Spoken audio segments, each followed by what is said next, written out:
Hey everybody, Wizard and the Bruiser and Page 7 are going back on the road this summer. That's right, Release the Butthole Cut Tour returns. Where are we going, Jake? Oh, you can find us in Salt Lake City, Denver, Las Vegas, Portland, Tacoma, Oklahoma City, Kansas City, and St. Louis, Missouri. LastPodcastNetwork.com for tickets. Go to LastPodcastNetwork.com for Page 7 and Wizard and the Bruiser present Release the Butthole Cut Tour. There's no place to escape to. This is the last podcast. On the left. That's when the cannibalism started. What was that?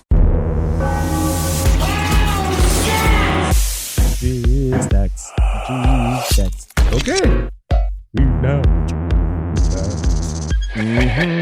You guys ready? Well, let's not sing the song because he's going to flag the episode. I know. I don't want to get in his way. I We don't want to mess with that. I don't want to actually artist. pay the cheese tax. No. Yes. An artist and his art, nothing comes between it. So, guys, I just wanted, before the show even began, I wanted to pepper with you some of my best material I got here. Yeah? Mass Hysteria. What's that? Is that what Oprah goes through every 6 months? What does that even mean? Mass Hysteria. Mass hysteria. Are you? What the fudge does it mean? Yeah. Are you talking about? Ballooning in weight and size. Oh my God! In and out. But you're you going don't to do make mass fun hysteria? of Oprah. You're going to make fun of April. Oh, Mass you know hysteria. what? Let's. And you're also making fun of Oprah from like 15 years ago. Mass Hysteria. What is this? My new boutique gym? That makes Let's less redo. sense. We have to redo this intro. What does this even mean? Mass Hysteria? What are we talking about? Oprah's... Oprah? What the fuck? Okay, welcome to the last podcast of Ricky the Lake. Ricky Lake. Why are you referencing talk show hosts from the 90s? People that lost a lot of weight and suddenly gained a lot of weight and You. lost. But how is that? Mass Hysteria? Henry Zabrowski's problem. Oh my God. I don't even understand hysteria. I don't understand the hysteria and weight loss and weight gain thing. Yeah. Mass Hysteria? What is this? Some form of long, extreme marathon set in the Boston area? I don't. Wow. Wow, I'm Mass confused. Hysteria? What, are you focusing on the word mass? Or the word hysteria? Massachusetts? Is that See, was I that the think last that's time? how- Boston Mass. He said Boston Mass. Yes. Mass. But how does hysteria tie into a marathon? It doesn't make sense. Because I said extreme, kind of like a Tough Mudder. Wow, but it actually, I understand Now now. you're talking about racehorses. I am really very good. I'm hysterical, so I think you actually did a good job. See? Welcome to the last podcast of the left, everyone. Mass Ben. Hysteria. It doesn't make sense.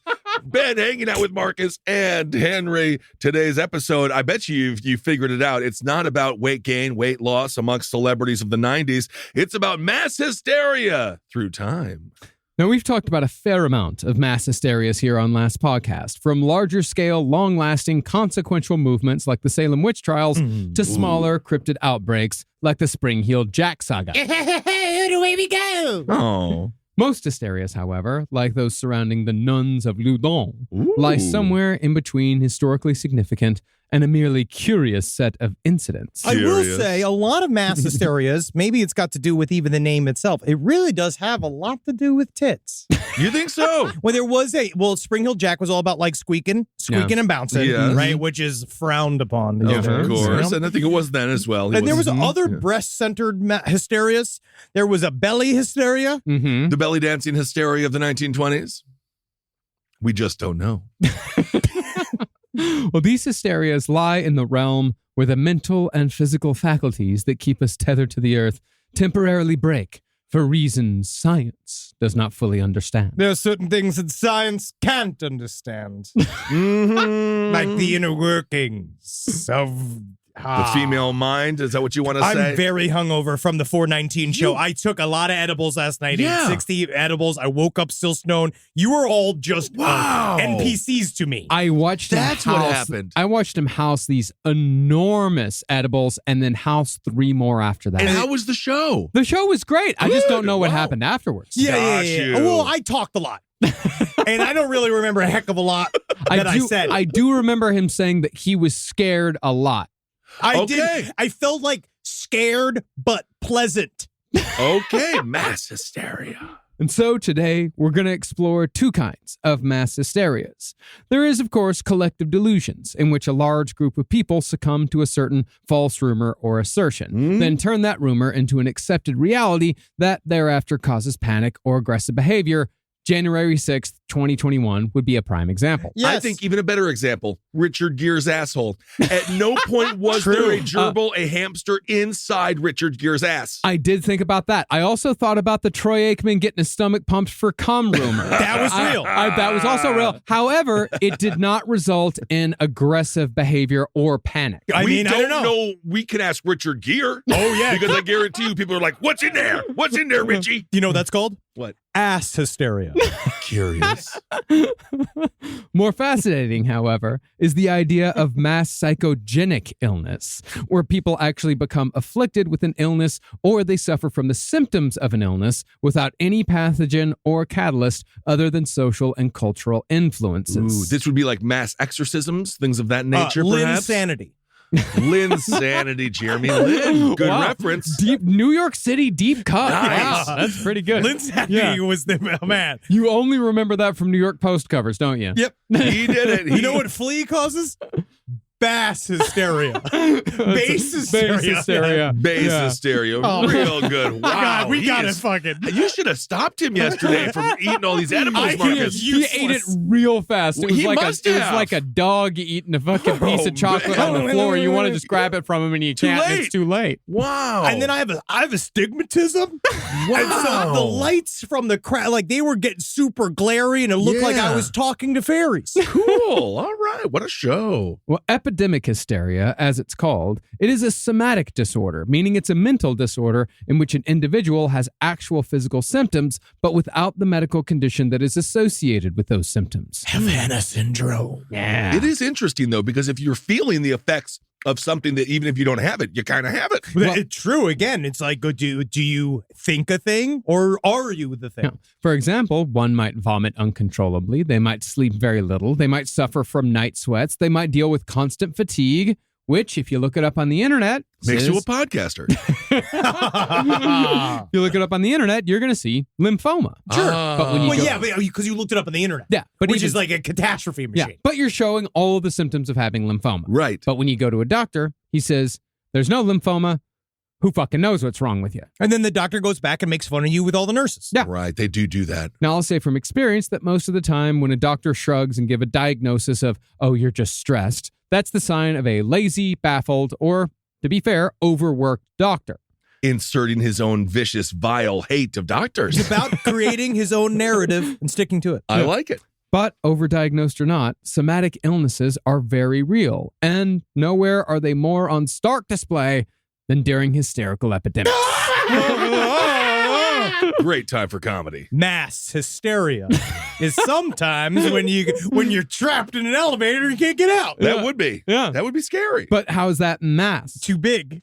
It could be a large elevator, to be fair. We saw some mass hysteria when Kissel broke the chair before we were leaving for Australia, and they had to give him the bottle of wine. That's true. They didn't have to. They felt bad for me. That was their hysteria. Yes, indeed.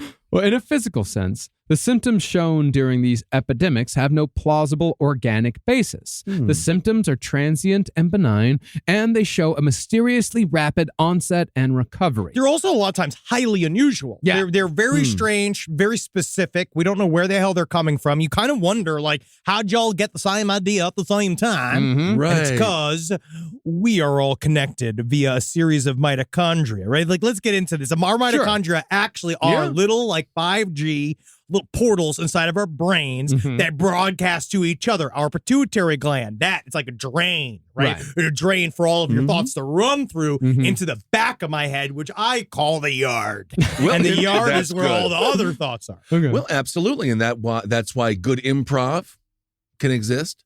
Pro wrestling can exist. Coexistence. But in pro wrestling, don't they just like pinch each other's nipples? They do that, but they also have some. It's like mind melding. It's a mind meld. Because you go like, I'm going to do the suplex. And you're rolling. But there's a mind meld. Yeah. I'm going to take the leg. I'm going to put it up. I'm the Undertaker. Jamming. You get a bunch of musicians together Start jamming. You Here, just- well, show an example.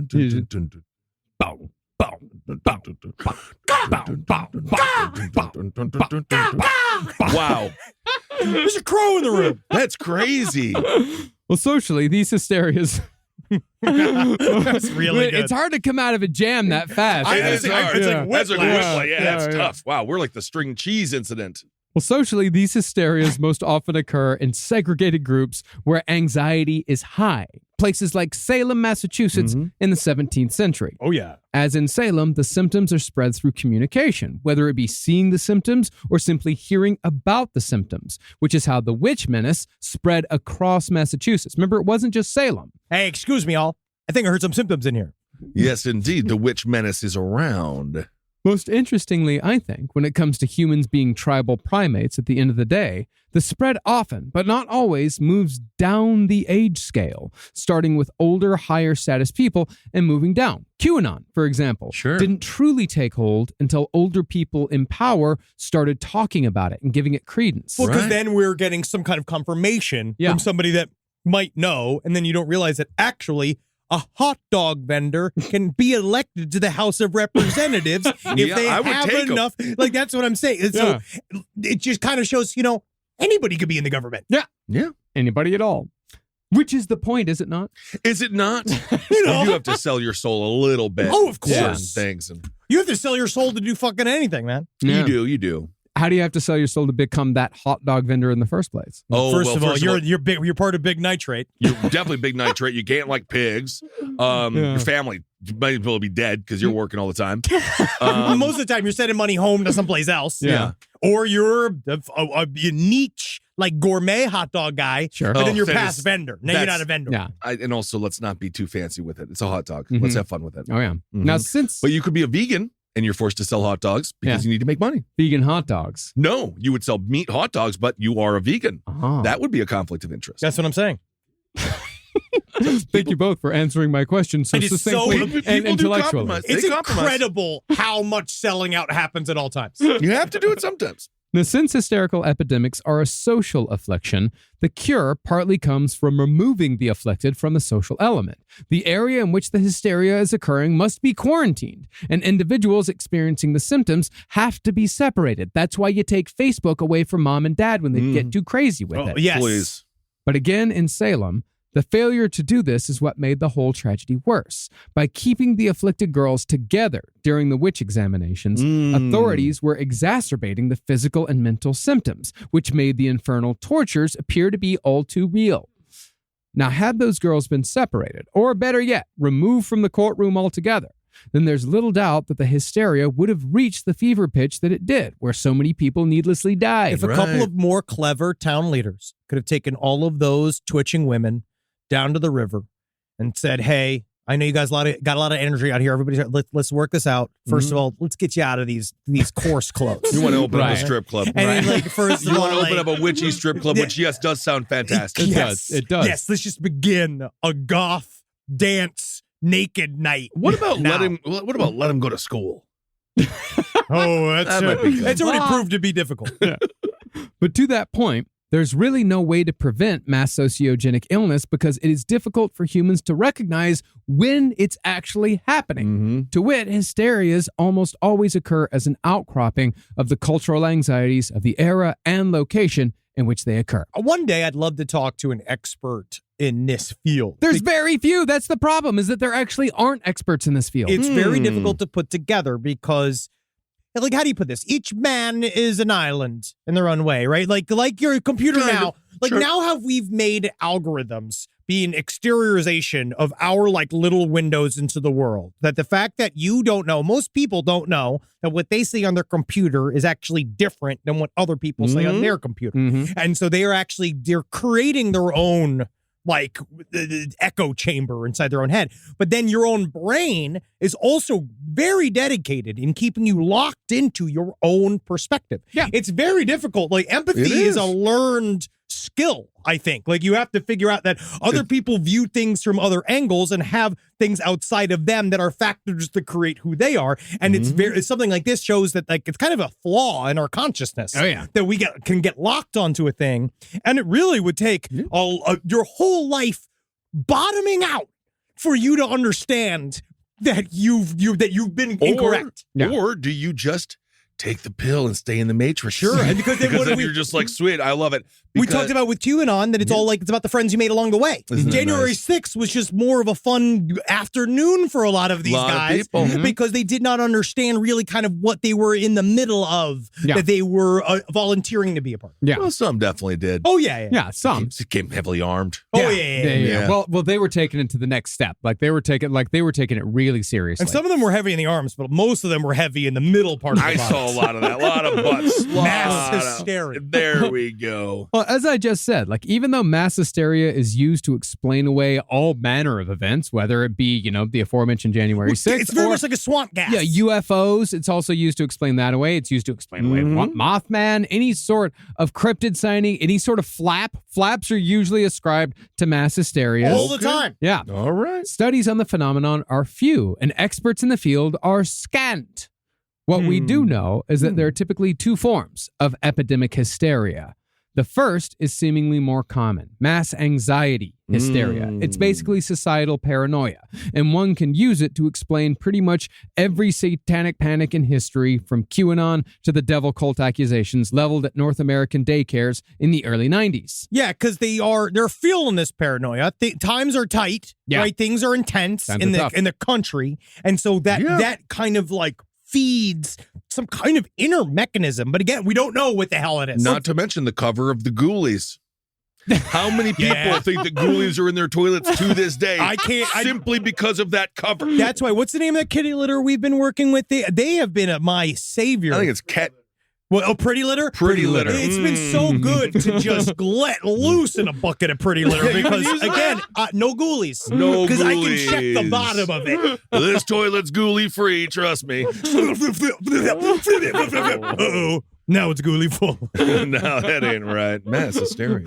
Well, for example, in 1992, in the town of Martinsville in Saskatchewan, a parent alleged that someone at a local daycare run out of the owner's home had sexually abused her child. Serious allegations. Very serious. But as it often happened in the early 90s when it came to daycares and sex abuse allegations, the case soon spiraled into the realm of the satanic. Yes, but not the fun. No. They can't do the horns and the No, near. It doesn't.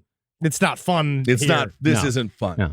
But pretty soon, the accuser was roping in everyone she could on these allegations, alleging that the daycare owner's entire family was involved in the molestation, along with members of 3 nearby police departments. Oh, mama.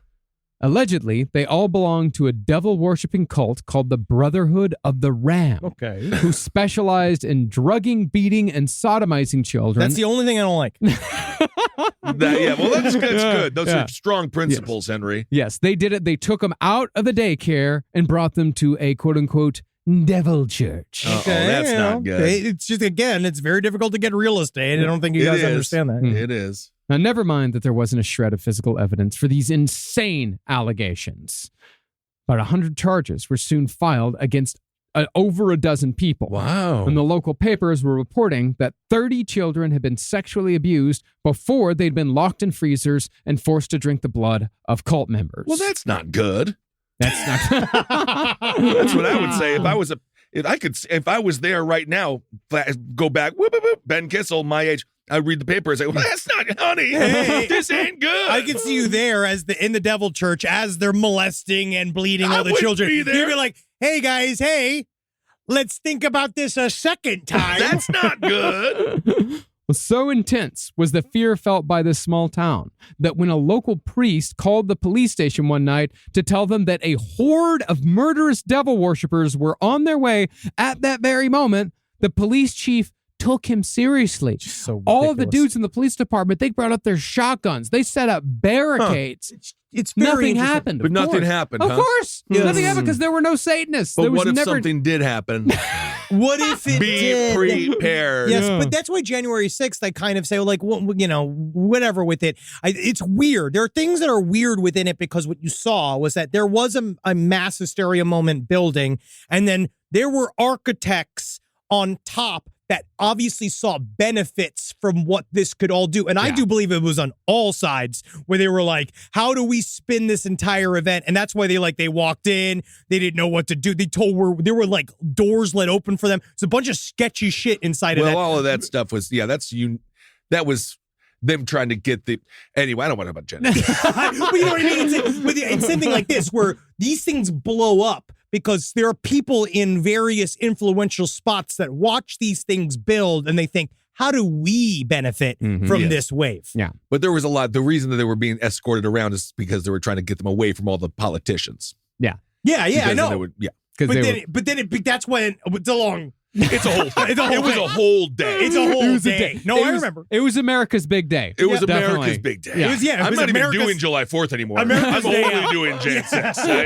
I was wondering why When do you we were get- why you stood in the middle of the 101 with the chair with those sparklers and the American flag this year. That would be fun. Ooh, mattress sales. Well, the idea that the police actually bought into this panic that a horde of Satanists were coming, it's incredible. Yes. Because the police officers were themselves the ones who were being accused of being satanic devil worshippers. They knew that they were not devil worshippers, yet still they played into the anxiety because it was brought to an appropriate level and because it was directed at them. You know Yeah, what and you then gotta they do? had to shut down the other police officers so that they didn't look like they were the Satan worshiping police officers. What you got to do is you got to show up. You got to present a series of mirrors in front of the cops. Oh, and yeah. you say, you're the horde. Yeah, Now you're the horde. Whoa, wait a second. Is that a Kendall Jenner commercial for Pepsi? That would be incredible. She saved everything. She did. She solved it all. Now, this all occurred in 1992,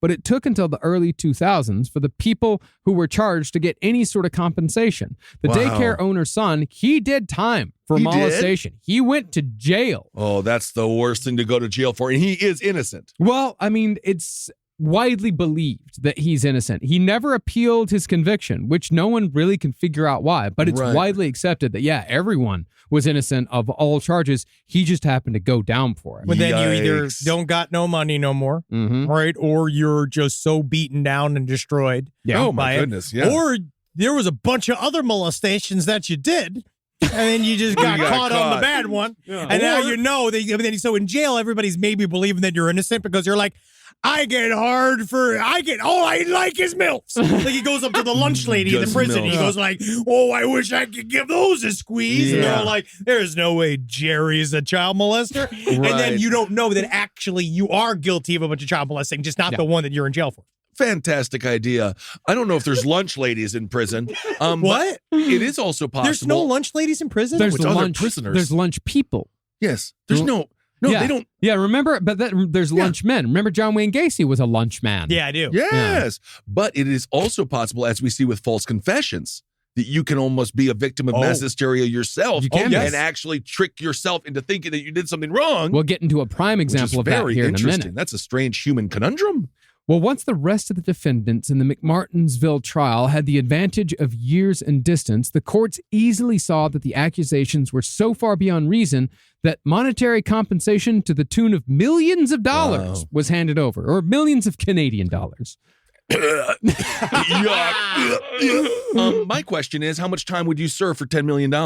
Ooh, man, but not for child molestation. No, I mean, you are in solitary. No. best. Yeah. For $10 million, did I get it after? Yeah, you get it after. I mean, it's not going to help you during.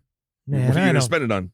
I don't know, dude. Knowing what it would, how much it would destroy my mental health for the rest of my life, 6 days. 6 days? Voluntarily? Yeah, 6 days. Yeah, I don't know if I'm going to do good in the big house. $10 man. million. I've watched a lot of Big Herc, and I know that they don't like the funny guys. Yeah. No, they don't. I'd They have don't. to figure out. I have to get into the. Honestly, if I could teach them all, like I could cook, teach acting classes. Yeah. I feel like yeah. I could teach acting classes inside of jail. Yeah, they, yeah. a guy like me, and you're talking like federal prison, right? We're talking, federal prison. Yeah, federal prison. maybe Gym Pop federal prison? Sure. Okay, yeah, day and a half. Maybe. I'd spend a night there. Strong like bull. Right? How long do you think you could do in jail? Oh, God. Well, first thing you do, you go and you drop trow right away. Oh, yeah. I mean, And you say, line up, boys. There's a new show pony in town. No. And you give everyone what they need, handies, suckies, and hopefully after that, they give you a little bit of respect. and I I tell don't you know, what. actually. I think I'm too tall. I think I'd be uncomfortable. You'd be very uncomfortable in jail. It would, I could survive. I want to train little mice. I don't want to, though. Yeah, I would like to do the mice I train thing. mice and pigeons. I'd be that guy with little like circle glasses going, sometimes it's the smaller they are, they understand more what it's like to live in a small place. You know, This and is- you'd be a good say, Selly. You Oh, we'd say be good very Sellys. like I'm cogent so things. big, you're so tiny, Yeah, and then we can nice. fit together. Yeah, like Yeah. 2 Lego blocks. Yeah. Well, yeah, Marcus, it would be bad for you because you're also kind of a feminine build. It would be rough. I'm androgynous in many different ways. Yeah, It's you not would going to be- be good for Yeah, me. we could flop you around. Mhm. Yeah. All You right. flop around real bad. There we So, go. Yeah. 6 days for Marcus. I took it down to a day and a half. Day I do a and half. fortnight. The one funny thing is that stupid ad. We'll get back to this, but that dumb show where people volunteer to go to prison for 60 Oh, days. the world's toughest prisons. No, not There's that. There's that the dude one that where does. They go, well, yes, that man. But then they just have normal people that go to prison for like 60 days, and then sometimes they actually commit a crime in prison, and then they get sentenced to prison. Ah, That suck. why would you do this? They're stupid. Yep. Rise from your grave.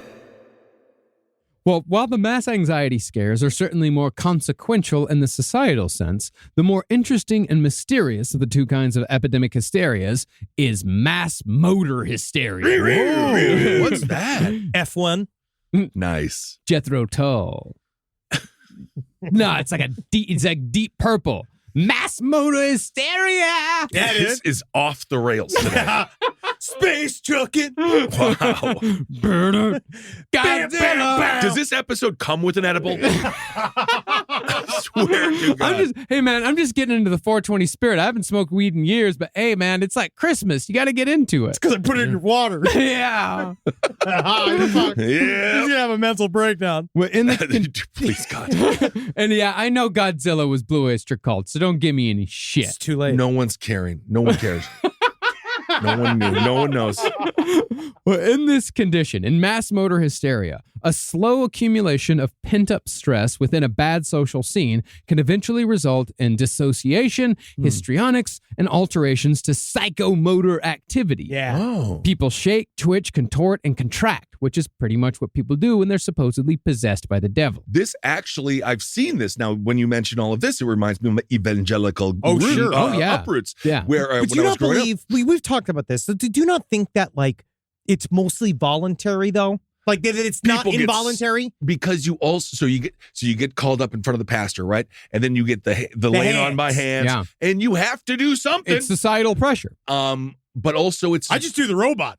whoa, Whoa, what is oh he- my God, he's been That That would crush. When I got the hands laid upon me, and you fall over, they just push you over. Yeah. But yes, you do. You go over. I mean, that's your role in that game. Wow, what kind of a wide berth did they give behind you? Well, bro, Timber! I was a bit younger then, and I opened my eyes and I was looking right up a girl's skirt. No, I remember She Oh, was wow. my That's age. right. She was when my he fell age. over, they all went into mass hysteria. Yes. They were so scared of us. But it's like that Crash Test Dummy song. Great song. Yeah. How is it like that song? Because they talk about going to the church. Everyone's rolling around on the ground, climbing around like worms. Do they? I'll have to take his word for it. Yeah. I thought it was just one about polka dots. No. There's a bunch of stuff. You're high. Yes. Well, unaddressed or worse, encouraged, the symptoms of mass motor hysteria can last weeks or months. Wow. If it's encouraged, or if people simply take it seriously as, say, a mass demonic movement, then it quickly spreads from person to person. Case in point are the so-called dancing plagues of Europe. For a long time, people thought there's still been kind of like there was like a debunk movement for a while trying to say that these didn't happen. But now they're actually showing that there's a lot more evidence than they thought there was originally that showed that like dancing plagues happened. People were Well, what's a obsessed dancing with it. plague? We'll get into it. The dancing plague started in the 11th century and occurred regularly until the mid-17th century. Sometimes called St. Vitus's dance after the patron saint of dancing, the dancing plagues could last weeks, sometimes months, and could often be fatal to the involuntary participants. They danced themselves to death? Yes, because dancing plagues is a little bit because it's kind of both. Because some seem like they are actual dancing, some do seem more like giant group seizures. Yeah, that also Weird. kind of happen, which is weirdly it comes up several times. That actual phenomenon. Yeah. Dancing plagues are actually the earliest recorded instances of what we now call mass sociogenic illness. Although the frenzied Dionysian antics in the 405 BC play The Bacchae certainly imply that motoric mass hysteria has existed throughout mankind's social history. Do they not? Really interesting. Yeah, Really interesting stuff. I wasn't prepared for this voice. No, I don't. Bacchanalian. It's a bacchanalian frenzied dance. Bacchanalia is a thing. It was a thing. I don't know what is real. I don't know a lot about it. I know the Dionysians were a cult. Princess Diana was murdered. I don't know. I think her head just did that. No, she was killed by the paparazzi. Yep.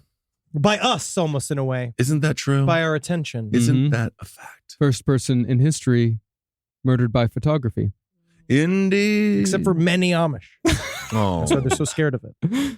So the earliest recorded example of a dancing plague comes from the year 1021 during a Christmas Eve Mass in the Germanic town of Kolbik.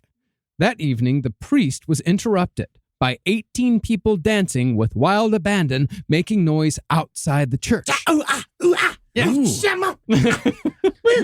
Wow. Well, this is German, so it's Oompa music. Yeah.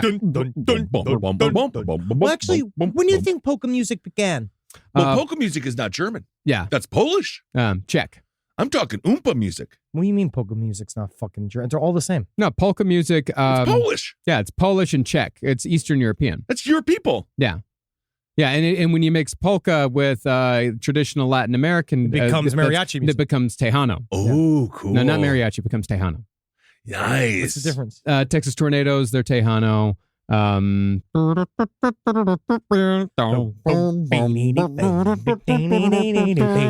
spontaneously dancing over here. All right, very good. It's a great episode. Really solid. It's something. Not the first episode to introduce us to new listeners. I thought you said there was content. Well, and since that the day... There is content. You know, what I really enjoy about last podcast is they really inject like intelligence into the humor. We do. Yeah. Well, and since that the dancers weren't giving a Christmas Eve Mass its due respect, the priest marched outside and ordered them to stop. They ignored him. And like something out of a folk horror film, the dancers held hands and danced around the priest in what was called a ring dance of sin, clapping, leaping, and chanting in unison. We are a butthole. We are a butthole. You're inside a butthole. That makes the priest a turd. Yep.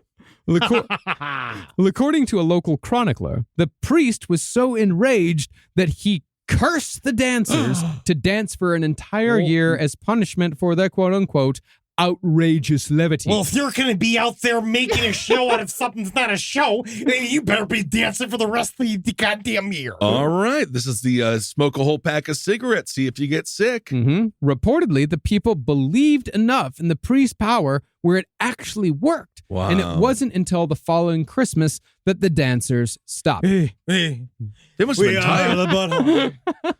Wow. Yeah, they danced themselves to death. Whoa. Well, these dancing plagues, as Henry mentioned very briefly, this isn't like fun and sexy like salt and pepper shoot dancing. Like it's not. I had a oh my God, we're so old. Okay. Well, I've been for a No Dogs in Space episode. I've been getting into shit like this. This song "I'm Blue" that was originally by the Ikettes, and then the Monks turned to "Vidu Vidu," and then of course that song was sampled. The Ikettes version was sampled in "Shoop" by Salt and Pepper. So I've been watching that video like a lot lately. Great. And they can dance, boy. They can dance. They really can can. they? Yeah. They really Boy, can they. Mass hysteria. Really powerful. Shoop, baby. Shoop.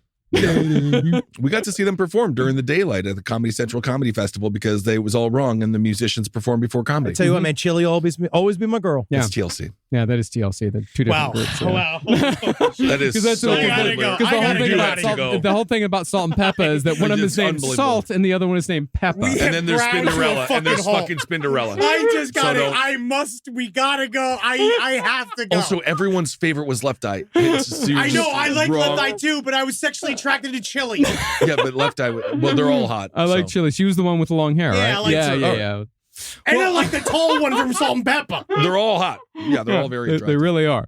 But yeah, this isn't that type of dancing. This is like white woman on a retreat in Sedona, like letting her hair down after scream therapy. Like this is Beetle Bob. This is like Charles Manson bebopping and jazzing after that reporter asked him to define his unique charm. Yeah. Oh. But regardless, after the Christmas Eve dancers stopped following the priest curse, they reportedly fell into a deep sleep, and some of them subsequently died from exhaustion. Wow. Now, that's a fairly incredible story. Yeah. Because while it's unknown exactly how long a human can go without sleep, the current record is 11 days. It's a record you don't want to try to beat. No, what a nightmare.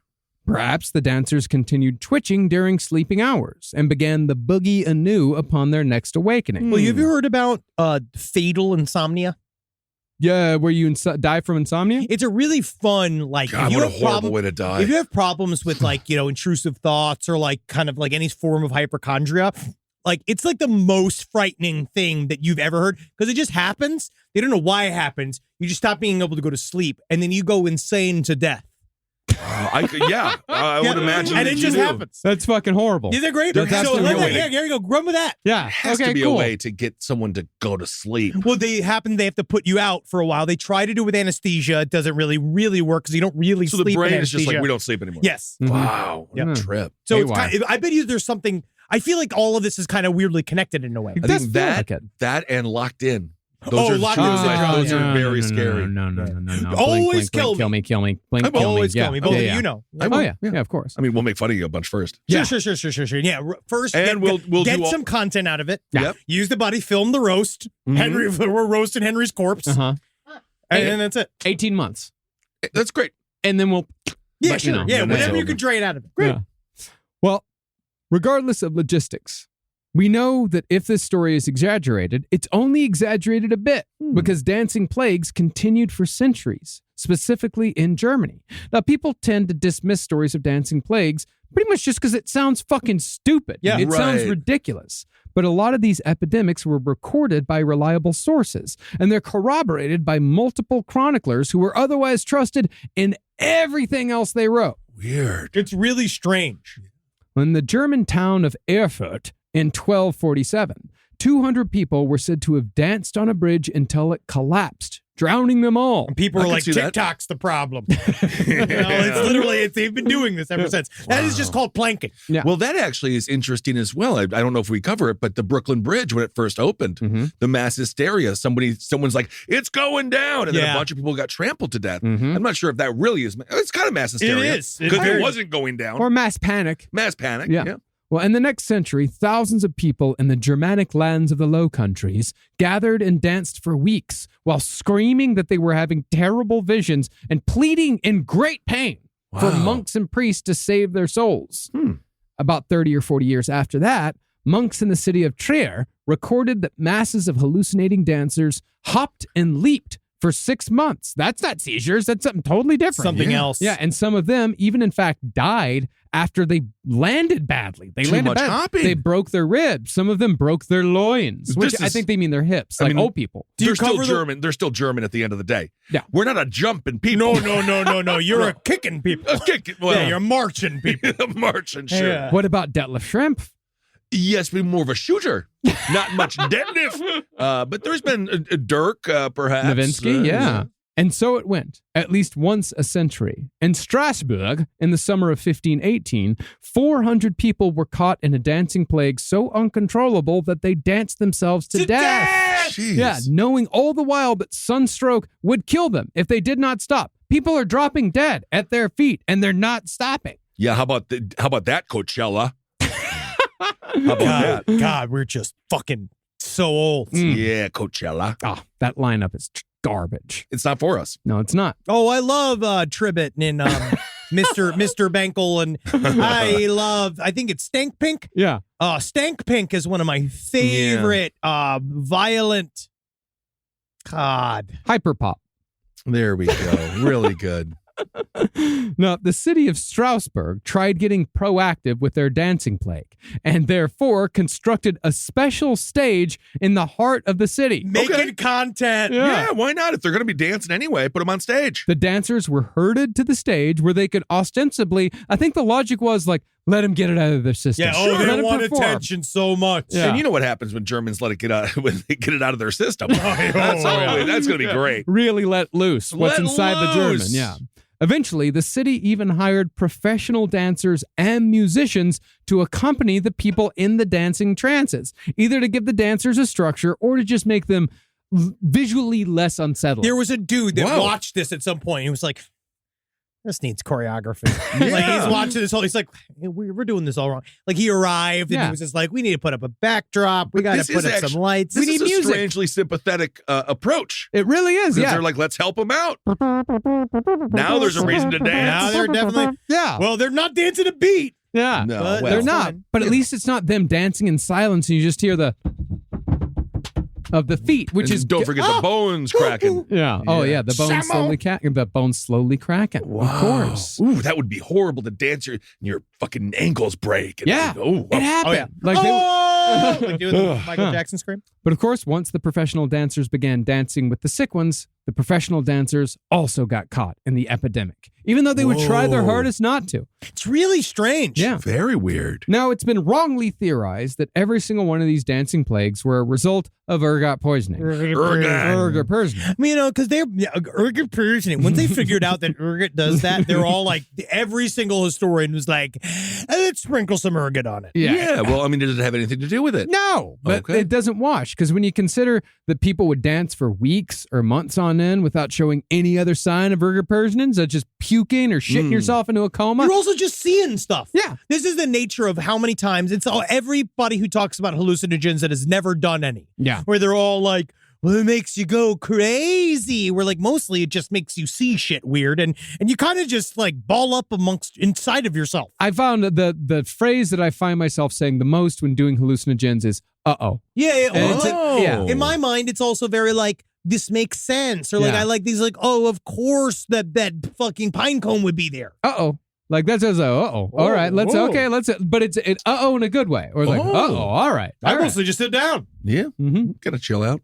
Well, people did exhibit irrational psychedelic sounding behavior during these prolonged trances. In the well-documented 1347 case in the Low Countries, the afflicted yelled out the names of devils, they claimed to be drowning in a sea of blood, and they developed strange aversions to the color red and pointed shoes. Now that really points towards the society's fears. I think that's because they were getting kicked by all these people in pointed shoes. I mean, yeah, and then also, but it's indicative of the devil, of a wicked man, a wicked person, and so you're basically taking like how we say we transmute our pop culture ideas to our visions of aliens and shit. It's the same as that, where they're just scared of stuff, which is actually to them very scary at the time. Yeah. It would be funny if aliens come back wearing like 1300s garb, be like, oh, I guess we got the century rug. Do you not think that the next wave of fashion is going to be all of that? It's all going to be like 1300s to be like medieval fashion. Snood wear? I think Snood wear. Snood life is coming, and it's going to be real. Oh, yeah. Cool. But apparently, I bought a snood. I told you I took a picture in it, but it looks a bit ethnic. And I tried to put it on, and a listener said it to me. It was great. I thank you. But yeah, I can't wear it because I look like You can wear it. I look like a professional 40-year-old dishwasher from 36 years ago. What's wrong with that? I'm saying it's a knit cap. All right. I understand that. And to that point, Henry, we went to the Renaissance Fair last week. Oh yeah. And I was told many a time that I looked like I fit right in. The only thing that was Renaissance clothing on my body was the pants. The shirt, wear that shirt all the time. It's just clothes. The shoes, wear those shoes all the time. And yet, I fit right in the Renaissance. You Isn't looked that like- fantastic? That's not a compliment. You looked like a farmer's confused son. Yeah. From Renaissance times. Confused? I was Well, not they'd be confused. like- He's not confused. I mean, I was all a he wants man to of We're the know not horse. going is to right. get into what happened that week. All he wants to do is write poetry. He doesn't have anything to do with the fig farm. Mhm. And you're just out there picking flowers and dancing. Oh, the fig farm. No, Marcus was arguing about very important Star Trek issues, which we are not going to get into. No, I am not approaching. Absolutely not. Absolutely not. Deep Space Nine truly We are is. not going to get into it. It's more than just We're guarding a just not going to wormhole, get into it. goddammit. We're just not going to get into it. Now, as we said earlier, mass hysterias can come from extreme stresses. In the times in which these dancing plagues occurred, the Middle Ages, they were horrific for the monkey brain of a human. Yeah. In the 1347 case, for example, the Black Death had swept through Europe only 25 years earlier. And in the Strasbourg outbreak, there had just been a famine accompanied by the arrival of a new disease called syphilis. Welcome to the game, syphilis. God dang. In addition to recurrent outbreaks of both leprosy and the plague. Syphilis does make you go mad, right? After a long, very long period So these people of time. weren't suffering from syphilis. No, syphilis takes like 30, 40 years to drive you crazy. I got you. Interestingly, So you got plenty of time. I'm good. Interestingly, though, dancing to process and heal trauma is actually pretty common amongst human beings. Oh, yeah. Dancing is one of the most powerful art forms ever be because it's not hemmed in by language, society, or culture. Each culture has its own dance, and we're united by dance. Mhm. Yeah, sure. I mean, okay. Look at the electric slide. I feel that if that's we true. brought That's that, true. if we brought it to Afghanistan, if we brought the electric slide to Iran, I feel that we could really fix all of that But stuff. cultures and dancing, it is an interesting way to study cultures through dance, isn't it? If we could just drop that fucking, what was the this is your chance to do the hump, right? We do the Humpty Hump. You want Yeah. the If Humpty we drop Hump? the Sure. Humpty Hump over Ukraine, Yeah, maybe that would help. Maybe that would help. Well, it could be that a dancing plague is an example of the brakes getting cut on a coping mechanism. That, however, doesn't explain how dancing plagues spread, which is still to this day a mystery. it is really, it's interesting. All of these versions of mass hysteria, it's like, I guess you see a bunch of people doing something, there's maybe a little part of you that's like, man, I want to give everything up. Join in. Why not? Improv everywhere. You know, like, Sure. let's go. But it is strange that then you get locked in. Yeah, you drop out of society and then you realize that society was the net that was keeping you up. Wow. Okay. But Society's fucking making me mad. You're getting it now. your home is where you're happy. It's not where you're not free. That's Whoa, Charles Charles Manson. Manson. That's Charles Manson lyric. But speaking of the Middle Ages, medieval convents were common places for outbreaks of mass hysteria. Where there were nuns, there was weirdness. Oh, yeah, there was. I've seen a lot of that. Indeed. Well, these hysterias were usually led by women who had been forced into nunneries, Ooh, wow. where they lived in prison-like conditions under strict behavioral guidelines. Yeah, a 'cause lot of stress. Those mother superiors really got to keep those nuns in a short leash. Yeah, you know, real because you short. got to make sure they're clean. Number one, Yeah, that's you got to make sure right. that first of all, when Sister Clam Slapper shows up, right? You want to be better ready for that. Again, it's just a nickname. yeah. Yeah. Her name's Helen, but if you find out why they call her that, Helen Clam Snapper. Nice to meet you. Yes, indeed. Wow. where a scissor's not just an office supply. Isn't that nice? We're having oysters for dinner again. No, Mass hysteria. Yes. Now, perhaps because nunneries were such odd constructs full of women forced to be there, so too were the mass hysterias contained therein often strange. And oftentimes these were just either lesbian women Oh, sure. or women that wanted to read. Well, and also, then they're like, or- go to the nunnery. You're also discounting women's where the whole family has been murdered and they have nowhere to go yeah. and they have no agency within society. Or women like youngest daughters who can't be married off, you know, like who have not been, who have kind of aged out of being married off. Yeah, like if you're spinsters. 30, you're You're either too 32, young or too 35, you're fucking done. Yeah. Jesus. Got too square of a head, got too round of a head. Right. in the nunnery. Nuns on the run. Ooh, I'm going to sneak into a nunnery. Well, in one French convent, one nun began, for reasons unknown, meowing like a cat, which is, of course, an animal associated with witches and therefore Satan. I've heard people do this. Meow, that's what I call mass hysteria. I mean, I seriously, people meow sometimes. Yeah. Well, pretty soon, all the nuns in the convent. People meow sometimes? Yeah. They do. They do. Who meow sometimes? Just, I've been to some bars and people will just meow. Women, What? Women meow. You're Women- different. You're Wait, single. what You're out bars there. have you been to where women There's- just meow? I'm He telling went you, to, it's the Pussy Hut. There was No, it's just- Tabby Corner. There yeah, was Gabby Garfield's Corner. place. I don't know. Yeah, Yeah. Garfield's, yes.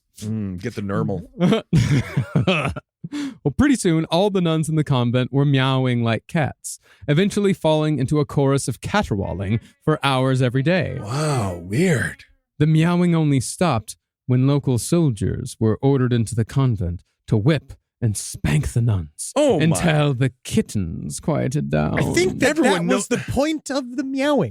You gotta bark. It should have been Well, that's the thing.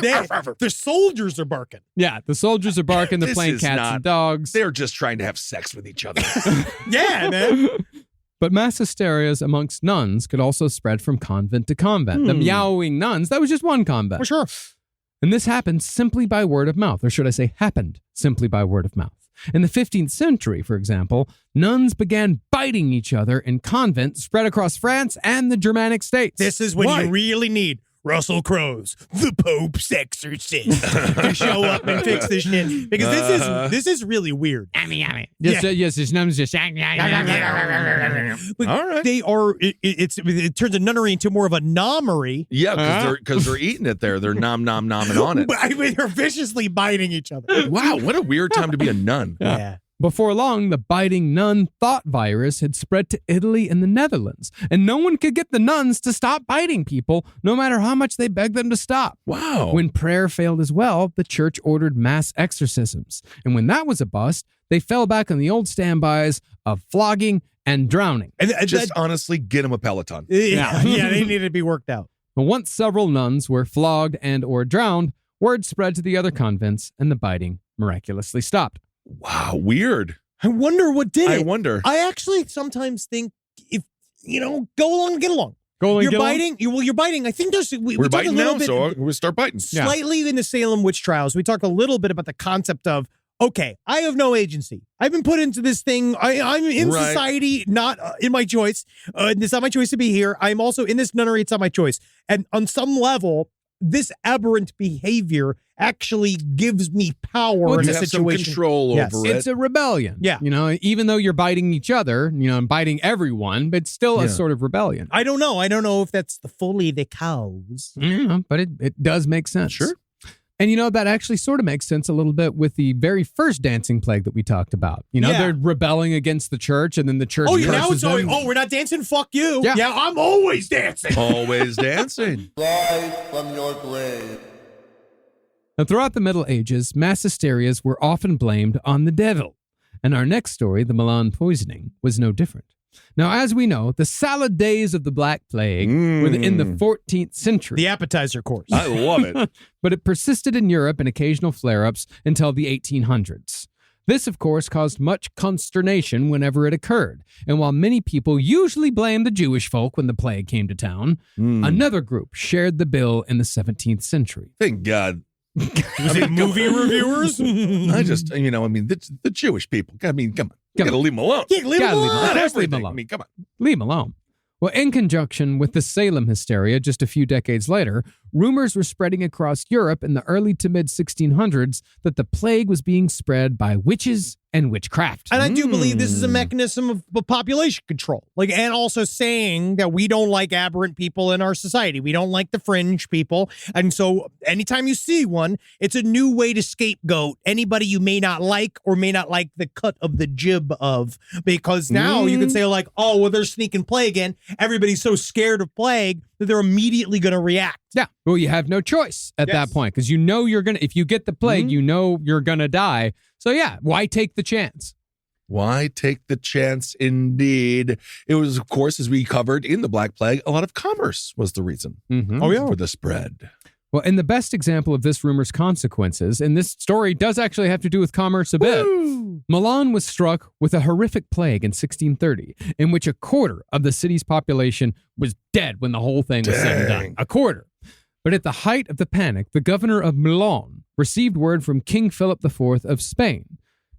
King Philip said that 4 Frenchmen had escaped from prison and were spreading the plague with poisonous ointments. No, I couldn't really figure out why he said this thing. I guess it was a way to try to catch the criminals, where they just these guys were released. No one really knows the nature of who they were, why they were so important to be caught. But it sounds like they did that so that people wouldn't look out and try to get these motherfuckers. And I don't know I don't know who they double crossed. Yeah.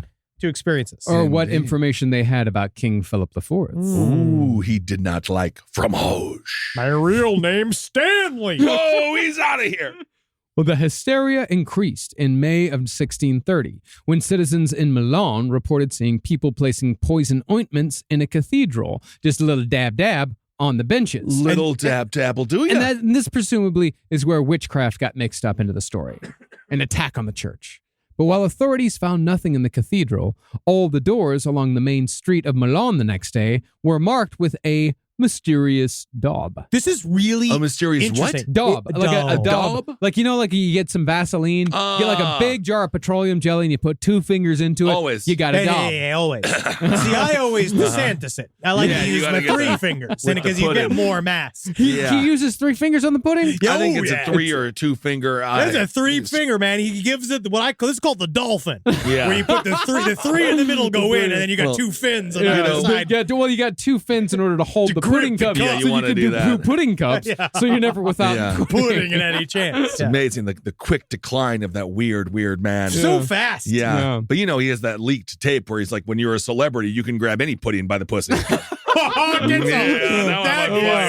on fire. Now you're satirical, and I enjoy your satire, sir. I enjoy your satirical take on things. The Capitol steps are coming up next. They're broken up. I know, for political reasons. Yes. That's sad. But the mysterious daub was real, and this is interesting because this is truly just pranksters. Yeah. Somebody heard this rumor that these guys are showing up with plague, and so then they're doing it with cream. Yeah, they're doing it with cream, and they're just putting mysterious daubs on all the doors in the main street, so everyone would be able to see them. And is it a fun time to be a teenager during this era? Very much so, because you can whip up everybody. Right? No one has any clue what's real or what's not real unless they have a frock on, and you have to believe them for some reason. I don't know, if you're a teenager in this era, like, you're an adult. You're a man. You're an adult? Yeah, you're an adult. Yeah. You're a father. Yeah, you're not like driving around in your Chevy, going beep, beep, going on the drag, smoking cigarettes with your buddy Wes. No, you're doing none of that. No, you're farming. You're sustenance farming. Yeah. What about the parking lot of Taco Bell? Oh, no, Taco Bell is only, if it's 1620s, it's like 20 years away. Yeah. Because Taco Bell has only been around since like 1645. Right. You're not going you're not going to the opposite side of the Sonic drive-in. Not having any not fun. the first side, the second side, because that's where all the kids hang out. I actually don't know that. I didn't know that. That was a Texas thing, I believe. Weird. You wouldn't understand. I know that. It was a goop, though. Yeah, the stuff they put on the walls was they said it was yellow. Yeah. But the mysterious daub was nothing poisonous. It sounds like tallow, like fat, or some daubable material. Okay. But it was a prank. It was playing off the poison plague fears that had been steadily building. Yeah, sometimes if you want to create a fake plague, a little daub will do you. Yeah, they really absolutely. do. But instead of breaking the tension, the prank increased the fear, and soon no one was safe from accusation or assault. In one case, an old man just minded his own business while sitting on a bench. He was accosted by a mob after a daub of something was seen on the bench the old man was sitting on. That's just my poop. Oh, that's sad. I couldn't hold it anymore. I was thinking about the last plague. Oh. And now I'm sitting in my Duke, and everybody's saying I'm the bad guy. You're a bad guy now. You're a wizard. I need help. You do. You need to die. I wish I could. I still live. You will. Every day I wake up. You'll be dead soon. Thank you. No problem. Well, the old man was beaten and dragged into a church. This is not how I wanted to die. I'm sorry. This is how it's going to go. My own poop. I'm just so... I know. Oh, I'm lost. No, you're just where you want to be. Then they dragged him to the magistrate, and that's where he died. That's where he died. Yeah. Great. Yeah. I always wanted to waste a lawyer's time. There you go. Oh. Magistrate's a sheriff. I thought that they were like I couldn't everything. be a judge. I thought a magistrate was a judge. Huh. So I think a magistrate's a judge. So Ben is once again right. Yes. Perhaps the satirical mind is more clever than ours. Oh, you don't think he has a satirical mind? No, I have a hysterical mind. Yeah, he just spent 2 minutes screaming about poop. No, nothing satirical about that. What a genius. In a lab. Wow. All right. Ass hysteria. Yes, I know. Well, taking things even further, citizens then accused a barber surgeon named Giacomo Mora of working with Satan to make poisonous potions. Oh, jeez. Now, the whole Giacomo Mora saga was a tragic misunderstanding of the highest order. See, if you'll remember, the Black Plague produces painful boils that erupt in the groin and the armpits of the infected. Yeah. And Giacomo Mora had devised a salve that helped soothe the pain of these burst boils. Ugh.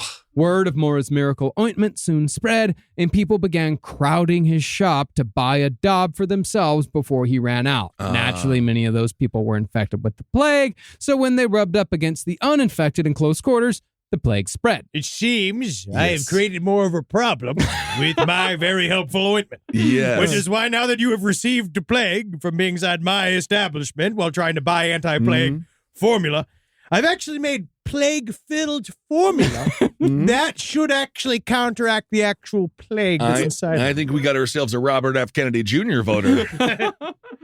But instead of blaming themselves or saying like, hey, maybe I got the plague from those guys that I was right next to who also had the plague. That would make sense. They blamed Mora. Oh, yeah. Saying that he was a minion of Satan who'd spread the plague through his salve. No, I spread the plague through my incredible deals and the amazing content. Yeah, it just seems like every day there's a different landmine you step in on accident. Oh, yeah. Back then, It was always, it has not changed. Nothing has changed. And so Mora was arrested and brutally tortured for a month. I'm just thinking that this is an overcorrection. I think so, okay? too. I just made a helpful ointment. Yeah.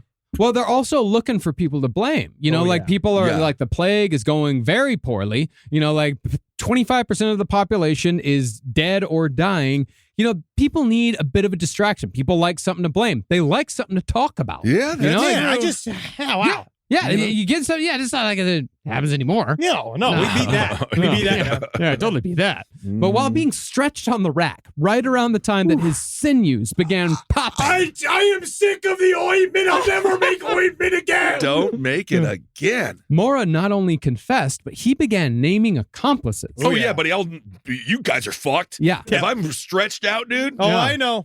These accomplices were then arrested and tortured until they named more accomplices. And those people were arrested and tortured and named more accomplices.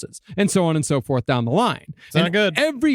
Every single person who confessed after prolonged torture was executed. So they just, that's the prisoner's dilemma. That is that is the fly in the ointment. Indeed it is. I wonder how many, what's the average crank?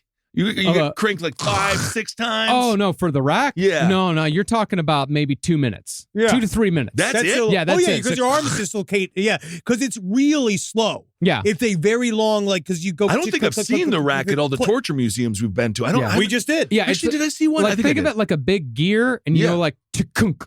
You just want to do like one tukunk at a time. That's enough. Because part of the torture is the tension of how much more they're going to stretch you and how long it's going to be until they stretch you more. Of course. I think the one that I would like the least is that one where you sit and then they put the weights on your legs. That'd be the Spanish donkey. Yeah, I don't like that Spanish donkey. No, you would not. No. That's why you got to build up to it. Yep. I've been working with this incredible Italian footstool. Oh, yeah. Which is really kind of I'm using it. I'm working up to it because I started with what's called the prairie mound.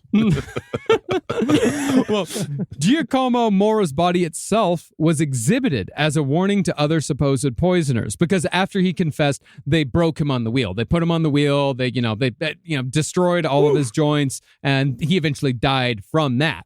And his body was dumped in the river, and then they burned down his home and his business just because. Because at this point, they were like, well, why don't we need to start all of this over?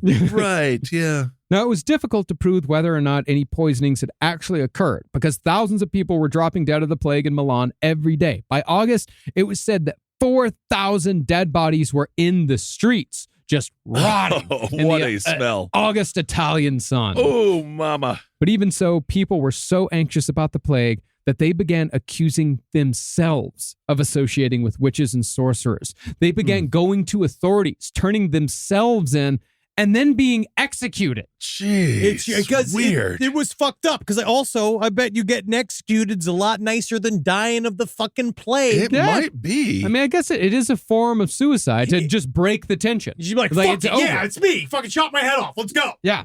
I think maybe just the Iron Maiden just slam that door shut, poke me real fast. But it's a slow death. The point of the Iron Maiden is that it's a very, very slow death. It doesn't sticks hit the in like vitals. an inch. Yeah, it sticks in just a You little just bleed. Oh, well.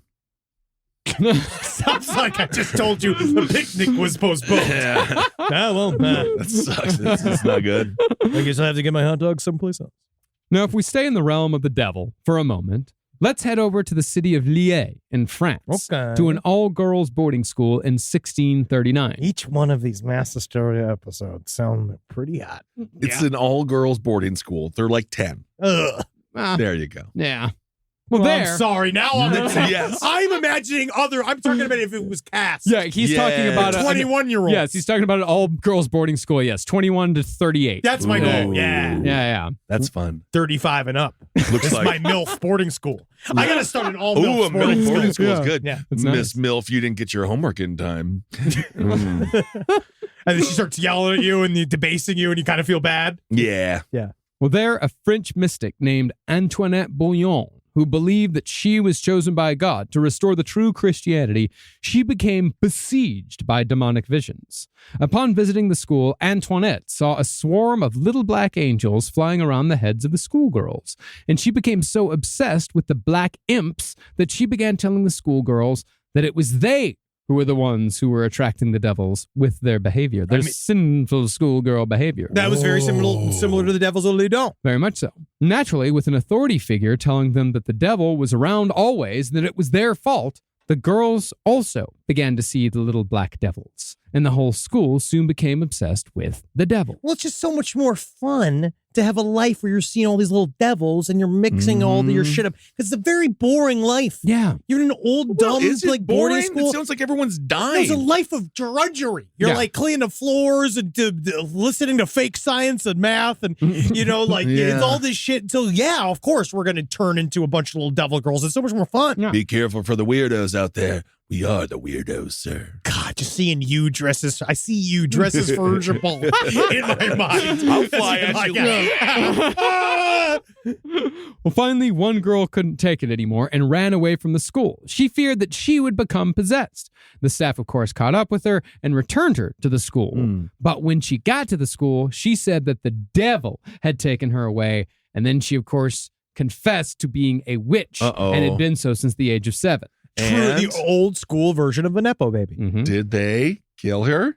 No. Once it was announced to the class, 50 schoolgirls took it as a cue and spontaneously erupted into fits and convulsions. And to a one, all 50 confessed to being witches. Okay, that's a lot. Yep. And like the satanic panic of the 90s, the girls tried outdoing each other with stories of demonic dealings. They quickly escalated.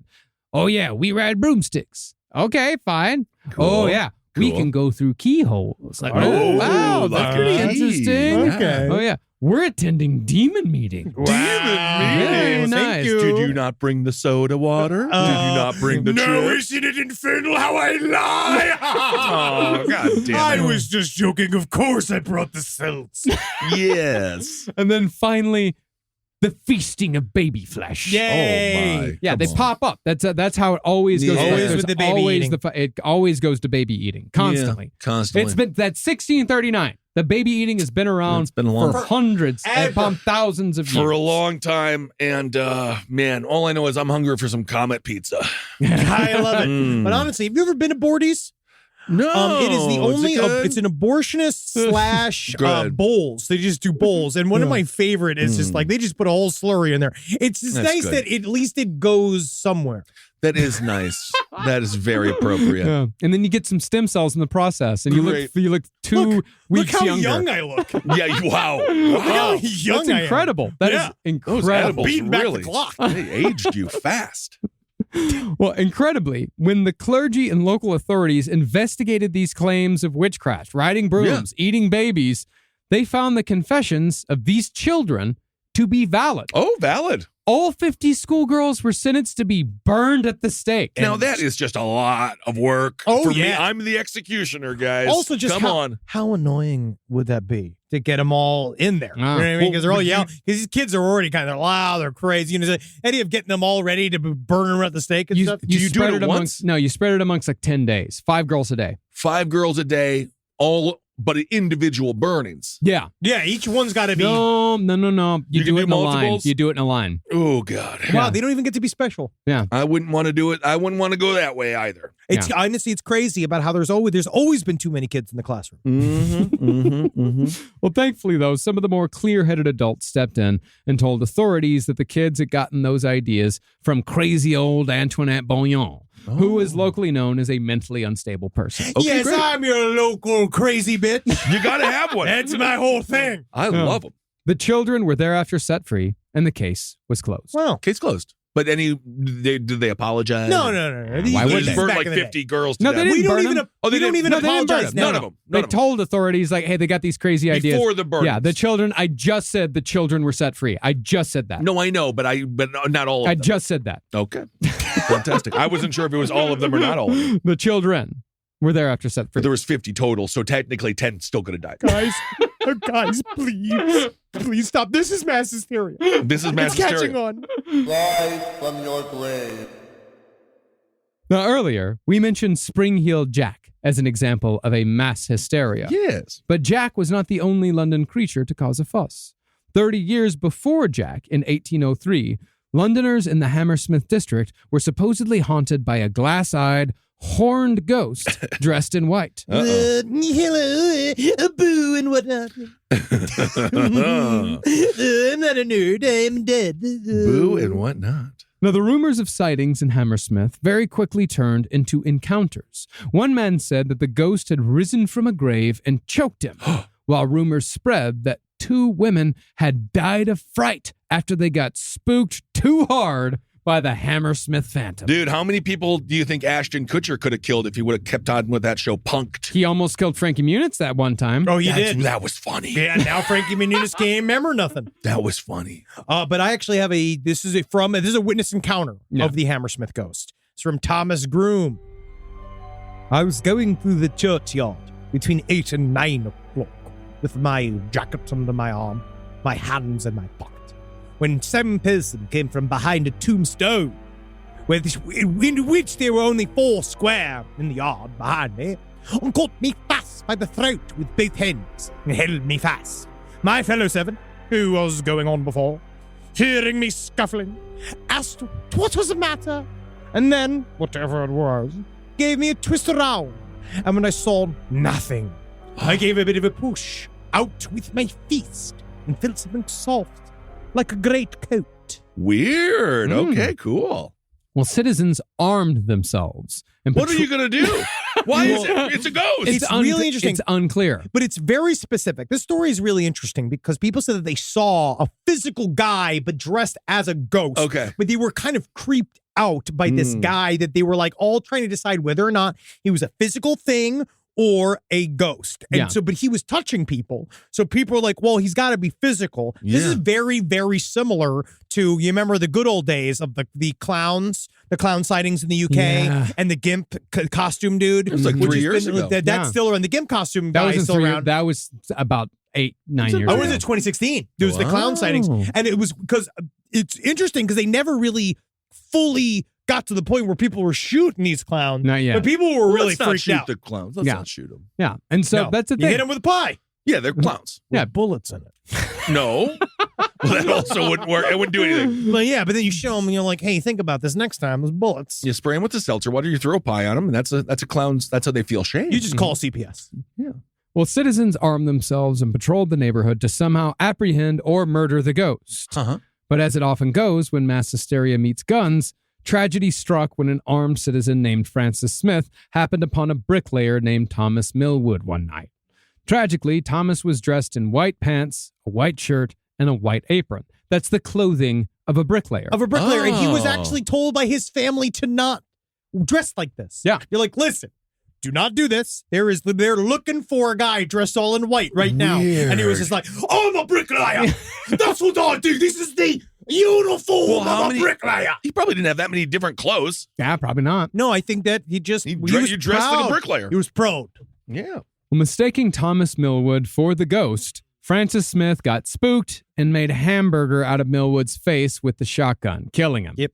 Smith was tried and convicted for murder, but his death sentence was commuted to 1 year of hard labor for the extenuating circumstances created by a ghost panic. Interesting. 'Cause this is the first time they tried to figure out in court at this time period about, are you excused for murder if you believe that person is a ghost? Yeah. And then they don't know. It actually was not. It was settled way later on. They eventually they were like, no, you murdered, and then they got him out of jail later.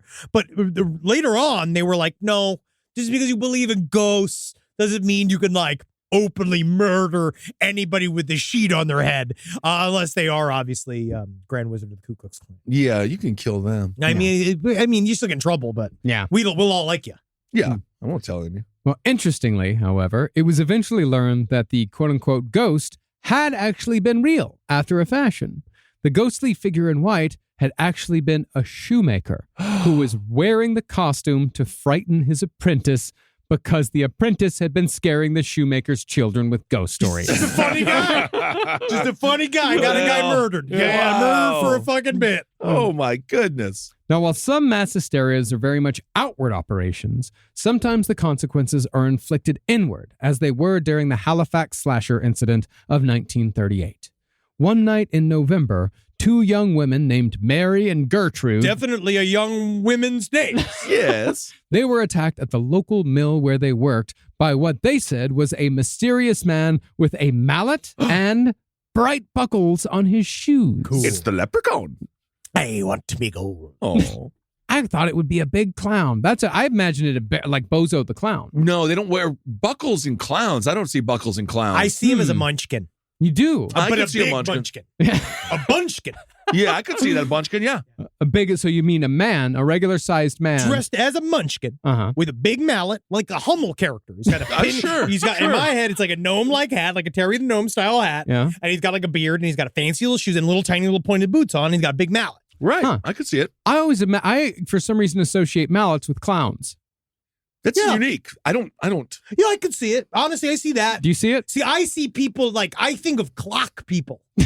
Clock people. Yeah, I could see that. Like wooden soldier guys. yeah, like the Keebler. Side stories Keebler elves. LPOTL@gmail.com. What do you associate mallets with, clowns or clock people? Interesting. Absolutely. We'll see. We'll see how that We'll shakes use out. the mallet to fix the clock.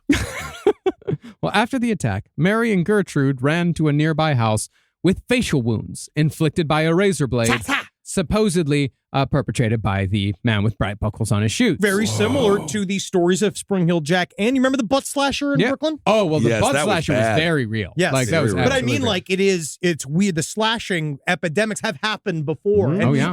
and continue to happen. Now, Halifax had been gripped in a slashing epidemic a little over a decade earlier, when a man named James Leonard stalked and slashed the clothing of 6 women in town. He, however, was ruled out of the 1938 attacks on account of how none of the witnesses described his abnormally large nose. Really? It was so big. Schneid saves me again.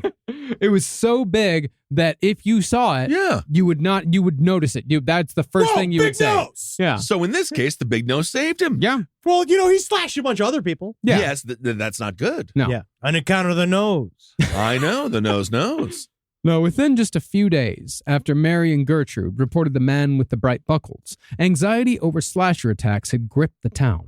5 days after the first attack, another young woman was supposedly attacked by a guy who cut her wrist. And 3 days later, another girl got slashed, and then another, and then another. By then, the newspapers picked up the story and gave it a name, the Halifax Slasher, which seemed to only create more slashing victims. And if I it's would believe truly that. Canadian, he sent that a letter at some point and be like, actually, it's the St. Kenosha River Slasher. If you really want to know how to name a exact guy, district. you need to know where the man lives. You don't want to do it that way. Halifax, England. Oh. Yeah, you fucking idiot. I'm fucking Yeah. whatever, Wow, man. Canadians just got you. I know, You I'm got sorry. got by I Canadians. got. Well, vigilante groups began patrolling the streets, beating up anyone who wasn't known to the mob personally. Oh, cool. Yeah. Sucks. And one of the girls escalated the story by saying she had been attacked by a man wielding something called a dirty Macintosh. I have to look up that. No, dude, I tried looking up what a dirty Macintosh is. I couldn't figure it out. I couldn't find it. What's a dirty Macintosh? Maybe if I asked Chat GPT. No, Oh, don't, no, AI. don't ask it. Mhm. Don't dirty ask Mac it. or dirty Mac, and a dirty Mac is It's a weapon. It says here that it's a when you come in a Yeti water bottle and you put it in your girlfriend's ass and you fuck her as she shits. And then it also says here. Does it really say that? Yes, I'm on the. This is incredible. That sounds like a bit of an improv. I don't think that's this what is a it's dirty doing. Mac. It is a I dirty want it right here. Mac. Dirty Mac. A dirty Mac is a fool who's trying to get at the same female as yourself. Oh, like Return of the Mac. Yeah. Like a Mac. That's that Like dirty a Mac. Like a Mac Daddy. Yeah. Oh, I yeah. don't think that's what they were referencing. That guy's all that. And he's a bag of chips. Yes, of course. That would be a snack. But by the end of the month, one of the Yes. victims, one Percy Waddington, Ooh, Percy. Waddington, he admitted that he'd actually inflicted the razor wound on himself. You know what they say here also, and according to the other one, Dirty Mac Brigade is in England. It's Yes. it's dirty old men in a group. Dirty old man on a group. But this woman said that she was attacked by a man wielding something that, Cold. quote, felt like a dirty Macintosh. I don't know. He's a fool that's trying to go after somebody else's woman. That's the only thing I could decide. Well, after Percy Waddington admitted that he'd slashed himself, 9 of the 12 victims admitted that they'd also slashed themselves. Yeah. Jeez, yeah. you're wasting Well, time. Yeah. now you're just like in this trap of like everybody's getting attention out of this thing. It feels really crazy. And I wonder why. Again, why? Well, they're both creating and participating in the panic. And Gotta then have fun. perpetuating the panic, which then actually kind of gives you something to do. Oh, yeah. Yeah, boredom is really the underlying story here. And the idea of jumping into, because we all like group things. Yeah. And it's 1930, but I don't know about boredom because it's 1938. Like, this is the war years. Like, Germany is You cut yourself. actively bombing. Well, Yeah, I feel like man. that's UK. actually, I think that you just spelled it out right there. It's what Perhaps. we've talked about is about stress. Yeah, And about so stress. if you are Maybe getting stress. bombed and you're in this place, that is definitely a way to sort of express it. Because Yeah. again, because weirdly, Cut yourself. Yeah. it's not about the war anymore. Yeah. No. You've been It's about- you're in this war. You've been experiencing it. Now it's something else. Now it's butt slashing. It's about the bombs that don't explode. It's about the bombs you don't drop. Yeah. That's what war is. That's what Hitler's jazz was all about. I'm just glad we're here on 420 really Man, talking about that guy really knew how to tweak. You see that video of him at the Olympics? Yeah, him just Fucking rocking back and forth on meth. Tweaking, bro. Yeah, Yeah, he was on speed. hard But like, tweaking. I didn't know it was that bad. Yeah, man. He was a weird guy. Yeah. Yeah. Yeah. Yeah. He's a Yeah. weird guy. Real strange guy. Strange. Yeah. Well, perhaps the it's his strange. birthday today. Yeah, I know. It's Yeah. 420. Columbine as well. Yep, I remember that. What a day. Yeah. And weed, bro. Oh my God. 2 out of 3. Is it not the loss of innocence for America today? It could be. I don't know, man. I think Columbine. that started July 4th, 1776. Shut up. No.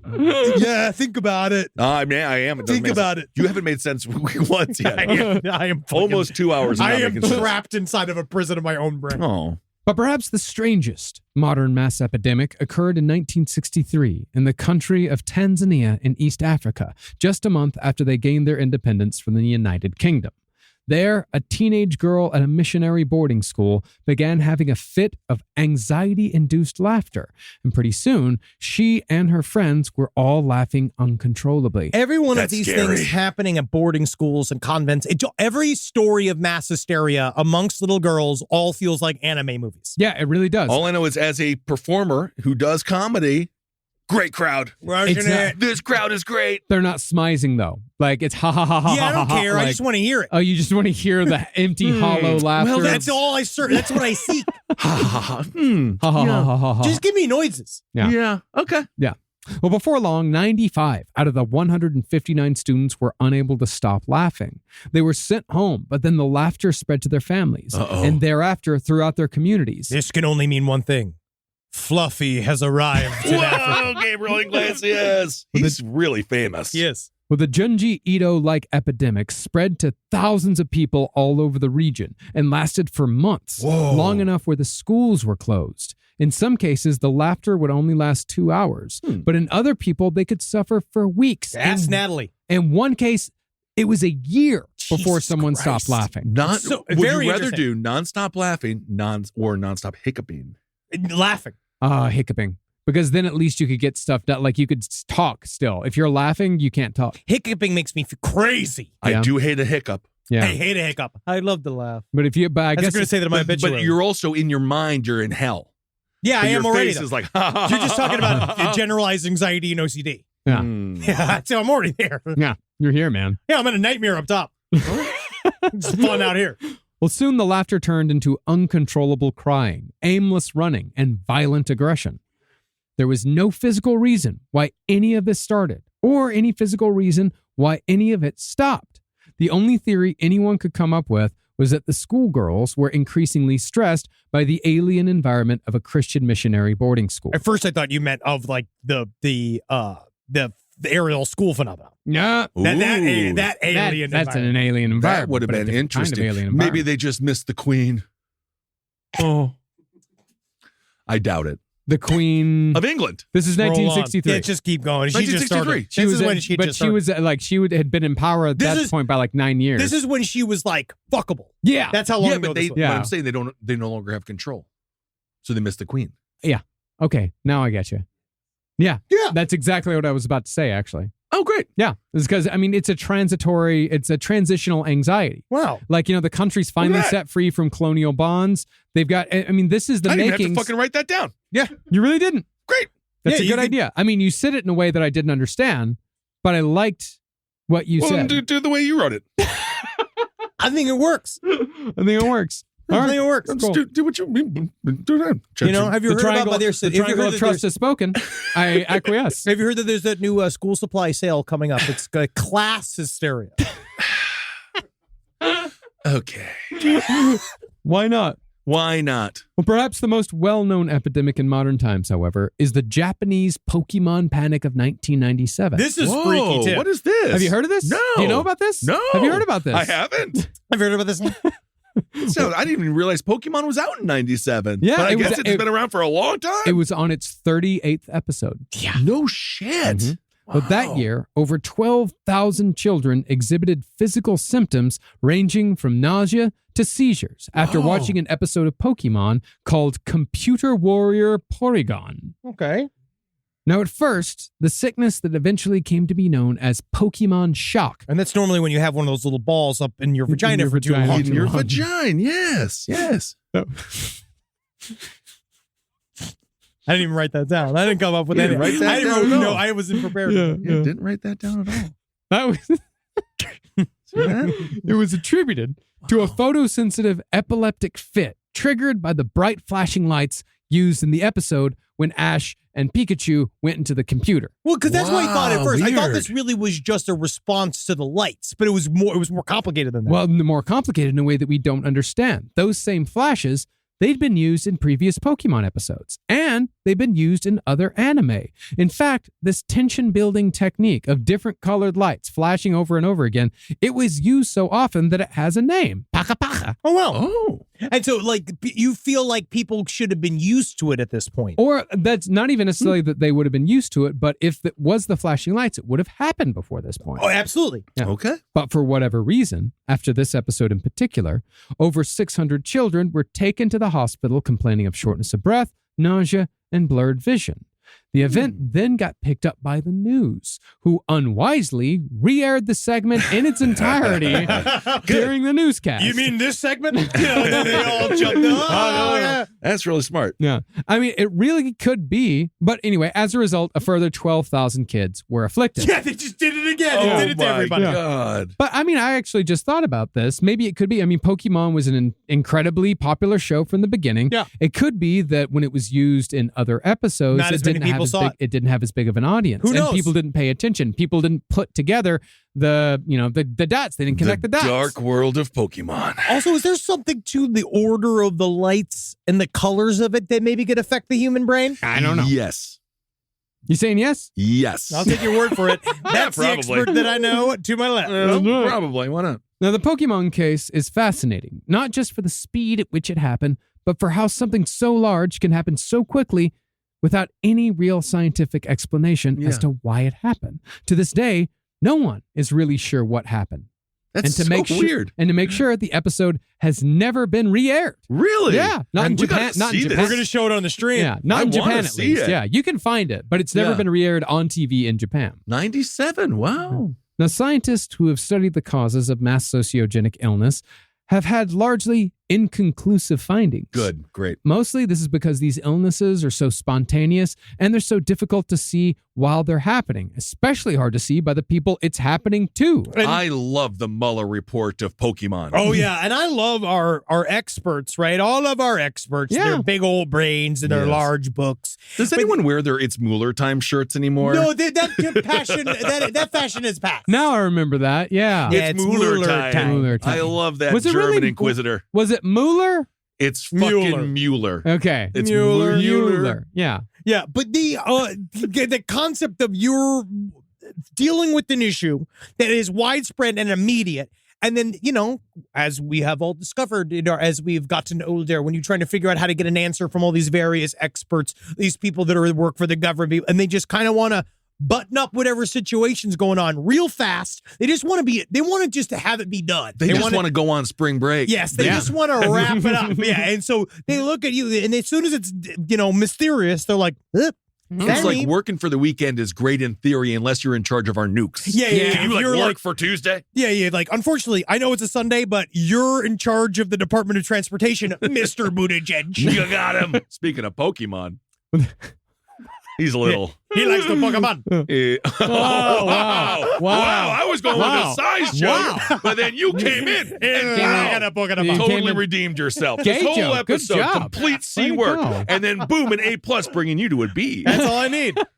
Well, there's no pattern when trying to identify social, psychological, or physical characteristics to find groups more susceptible than others when it comes to mass hysteria. People of every race, age, socioeconomic status, mental stability, nationality, all of us are capable of falling into a mass hysteria of some kind or another. As far as we know, nobody is immune from mass sociogenic illness. No matter how strong you think you are, no matter how smart you believe yourself to be. I know there's people out there going, nah, not me.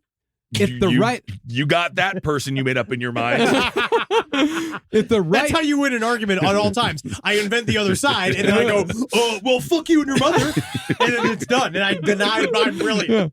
If the right button gets pushed in your lizard brain, then you too could lose yourself in a torrent of mass hysteria. In other words, reality is ultimately a construct created by human consensus. You know, buddy, we right now need to be stabilizing figures. I don't know if I'm not sure if I'm loving the diatribe to wrap it up. Bro, we can change how we perceive reality dangerously Why fast. don't we just perceive it like it is? You know now? what you need is some tincture. Yeah. Then you'll be back in. I just don't know if we need to be like, it's all wiggly woggly. Why don't we just be like, yo, but some things are set in stone? No. What I'm trying to say is that you actually got to hold on to yourself harder, because we can change how we perceive reality dangerously fast, especially when we've got other people of our same peer group telling us to do so. Again, I bring up January 6th, when hundreds of people stormed the Capitol, fully convinced by their political and media leaders that they would be going down in history books as the saviors of the Republic for rescuing the country from a satanic cult. Little did they know that entire thing is going to be purged from the history books. Oh, yeah.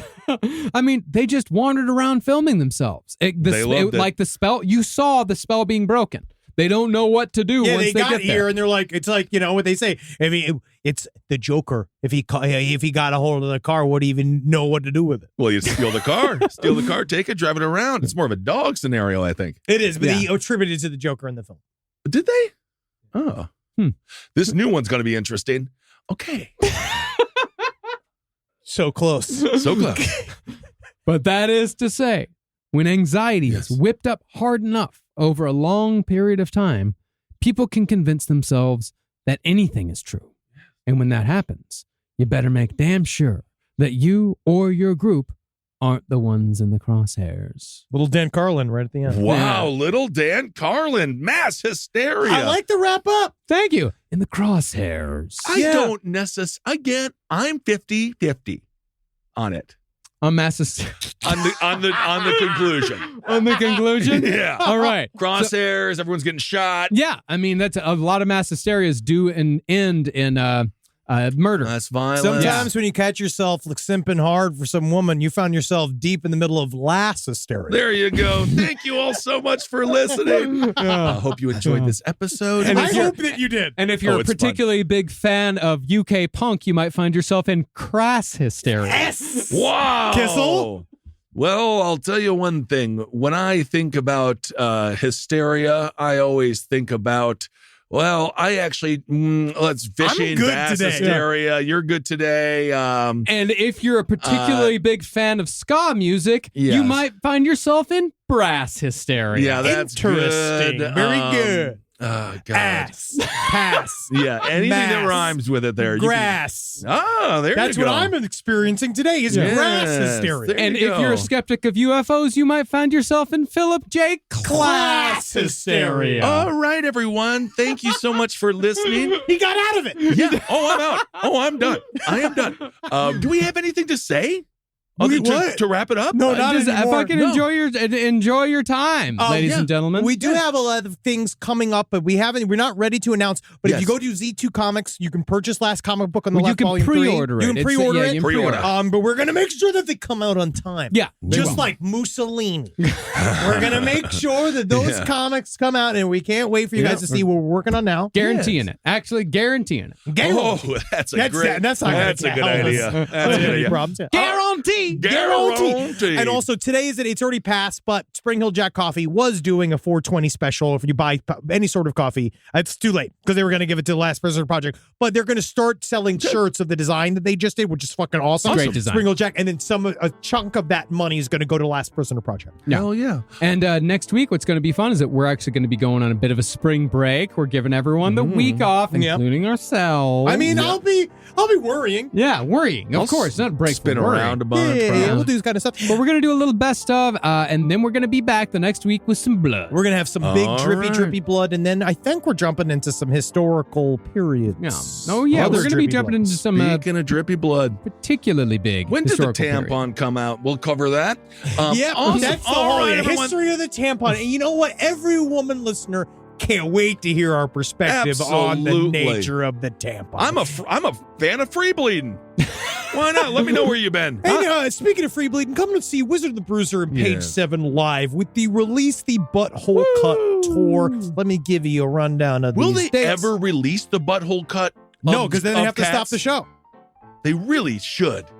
You think so? I want to know what the butthole looks like on these cats. Yeah, I mean, you can just go find a cat and take a look at a butthole. No, but I want to see the CGI because someone had to work really hard on it, which is kind of funny to think I about. would Yeah. just say everybody just, leave the cat alone. Leave the cat May alone. 9th, 2023, Salt Lake City. May 10th, Granwood Village, Colorado. Oh. May 11th, Las Vegas, baby. June 21st, Portland. June 22nd, Tacoma, Washington. July 11th, Oklahoma City, OK. And July 12th, Kansas City, Missouri. Go and they're check it gonna out. love that barbecue. Yes, also May 7th. That's right. I'll be doing in Brea. I'll be doing a Hail Yourself. Oh, yeah, Brea Improv, which is great. We'll Come love that out for that. All right, everyone, hail yourselves. Hail yourselves. Again. Congratulations. Why don't you give yourself, hail yourself, of course. Hail And if yourself. you're done with that, hail me. There you go. Don't go crazy. Try Good. not. Try Good not. advice. Try not. Try not to. This show is made possible by listeners like you. Thanks to our ad sponsors, you can support our shows by supporting them. For more shows like the one you just listened to, go to lastpodcastnetwork.com.